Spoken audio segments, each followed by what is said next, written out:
cuidado nosso, espírita, de eu achar, eu sou espírita assim, eu não falto uma reunião. É reunião pública, é reunião mediúnica, eu contribuo para a obra social, eu faço isso, faço aquilo. Mas e dentro de mim, como é que está a minha ligação com Deus, né? Porque essa questão está melhor. Eu me lembro, Berenice, de um dia, quando surgiu o livro Aconteceu na Casa Espírita. Então, numa semana, numa palestra em homenagem a Kardec, a nossa querida Lídia Simões, lá do Boa Nova, ela foi fazer um estudo. E ela aproveitou no dia de Kardec para falar sobre o que aconteceu na Casa Espírita. Já que a Casa Espírita é um espaço, né, em que seria a concretização, a vivência espírita. E ela falou, e ela foi fazendo reflexões. E ela perguntou assim: há quanto tempo nós não oramos com aquela emoção?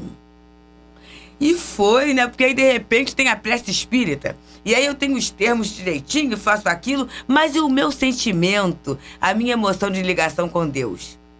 Porque senão a gente vai encarcerar também a doutrina espírita nos tempos de pedra, né? É verdade. E é interessante você falar de emoção, porque quem é que não sente emoção de olhar um objeto numa vitrine, desejar e comprar e poder levar, né, e usar, ou usar alegria na casa, ou você comprar uma coisa, um objeto para sua casa, ou um objeto de uso pessoal, ou um presente para dar a alguém, né? um CD, qualquer coisa. Qualquer coisa, até um presente para dar para alguém. Isso. É uma emoção, e você compra aquilo e você já se imagina usando ou dando e tal. Você faz uma ligação com aquele objeto assim de pura emoção. E nesse momento, que é lícito, sabe? É válido. Você quer aquele objeto, você tem condições de ter, por que não?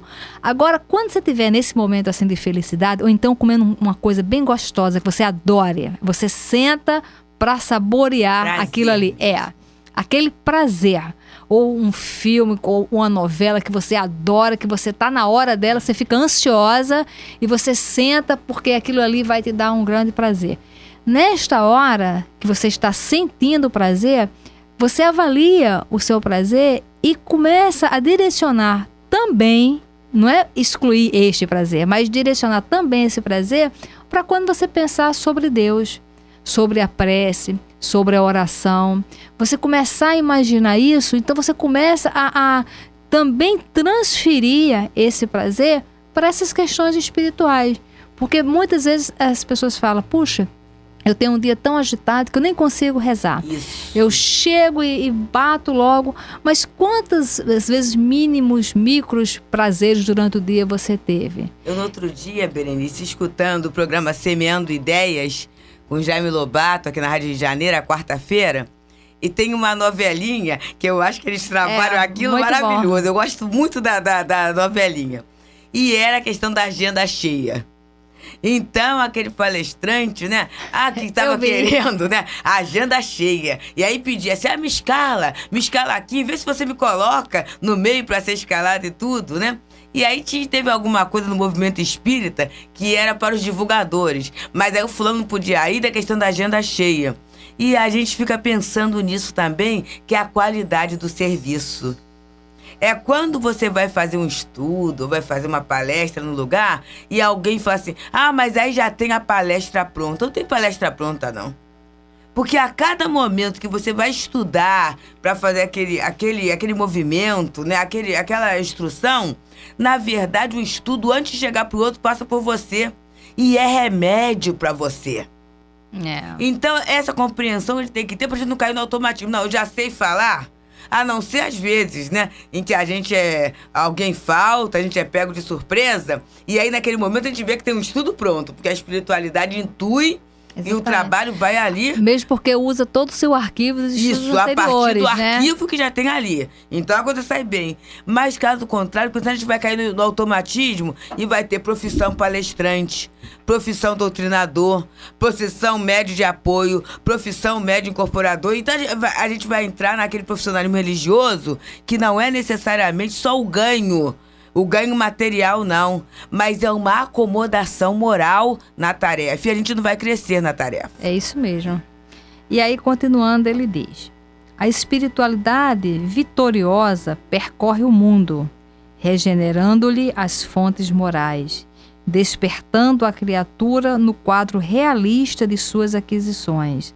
Há chamamentos novos para o homem descrente do século XX, indicando-lhe horizontes mais vastos, a demonstrar-lhe que o espírito vive acima das civilizações que a guerra transforma ou consome na sua voracidade de dragão multimilenário. Esse trecho é uma coisa assim impressionante, né? Porque ele está dizendo aqui que os espíritos estão aí, nessa batalha para regenerar todos nós nas questões morais. E aí, despertando a criatura no quadro realista de suas aquisições. Porque nós temos falsas ideias sobre as nossas aquisições. E aqui não, aqui ele vem mostrar. E ele está aqui, olha, chamando o homem descrente do século XX, está mostrando os nossos horizontes, né? Que tudo, o espírito vive acima de tudo, de qualquer coisa. Isso aqui é um chamamento muito grande, é uma questão assim muito, muito forte das nossas aquisições. Tem um caso no livro Transição Planetária, que é um livro do espírito Manuel Filomeno de Miranda e pelo o médium Divaldo Franco, que é uma coisa assim impressionante, porque ele aborda aquela grande destruição, o grande flagelo da tsunami que aconteceu. E esse livro ele aborda os bastidores espirituais do grande flagelo. E ele conta alguns casos. E esse caso que ele conta é de um surfista que está lá, porque todo mundo sabe que é um local de praia lindo, maravilhoso, um local onde existe muita questão da pedofilia, muita questão do sexo, tem muitas pessoas lá numa pobreza muito grande e que é encantado, né? Se torna encantado pelo dinheiro fácil. Então lá, apesar de ter uma beleza natural muito grande, tem uma questão moral muito confusa. E ele vem abordando aqui um caso de um menino, um surfista. Ele era o neto de uma senhorinha espírito que também estava nesta empreitada dos espíritos. Então o neto dela, né, é um jovem de 25 anos. Ele visitava a região com frequência, acompanhado de amigos do seu país. Ele era um estrangeiro, para desfrutarem das regalias do prazer que ali eram concedidas em larga escala aos seus visitantes. Portador de caráter vil, usuário de drogas químicas, atraía as jovens inexperientes e sonhadoras locais pelo porte atlético e pela habilidade no surf em que se destacava no meio de todos. Em razão desses requisitos, tornara-se um conquistador insensível, que se comprazia em corromper as vítimas, empurrando-as para a drogadição e ao comércio carnal.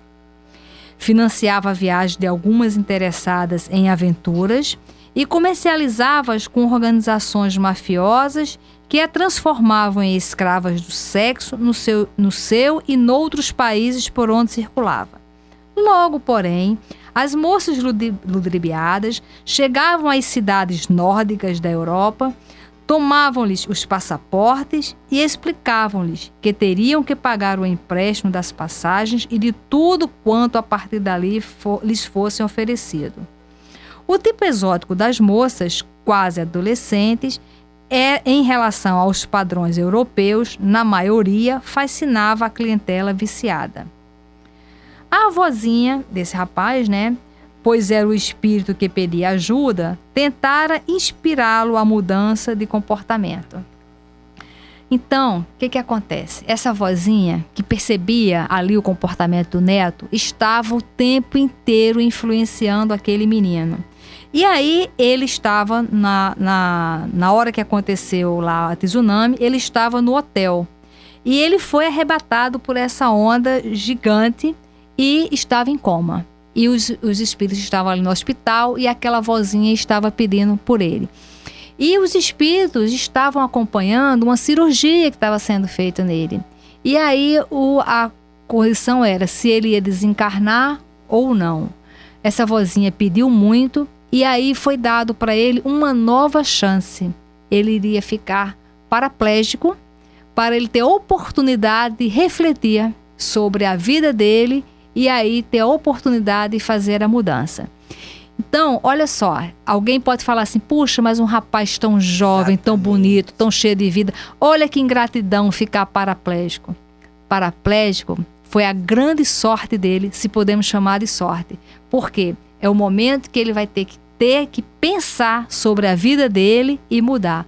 Por isso, vamos aproveitar muito as nossas experiências, sabendo aí que os espíritos estão despertando a criatura no quadro realista